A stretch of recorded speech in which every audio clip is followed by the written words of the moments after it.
So, ganito ko gamitin ang reusable pad. Maglalagay lang muna ako ng cleansing balm. Nagtanggal kasi ako ng contact lens, so medyo malabo-labo ang ating mga mata. Pero wala nga dito. So, eto. Rix Cleansing Balm.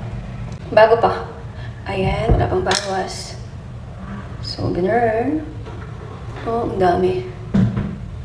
Wait. Spread lang natin.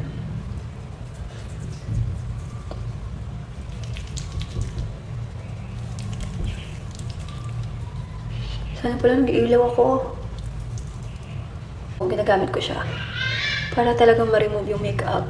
Kasi kapag kinakamay ko lang siya, matagal. So, kaya ginagamit ako siya ng pad. So, yun na siya. Diba? Tanggal talaga yung mascara.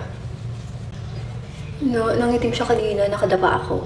Nakakalumba pa ako, hindi ko napansin na patagal pala. So, nangitim siya. Yun. Manghihilamos na ako using Zeebo Cloud Whip. So, ayun, nakapaghilamos na ako using Zeebo Cloud Whip. So, ayun na, hindi ko na siya pinakita kung paano, pero yun na nga.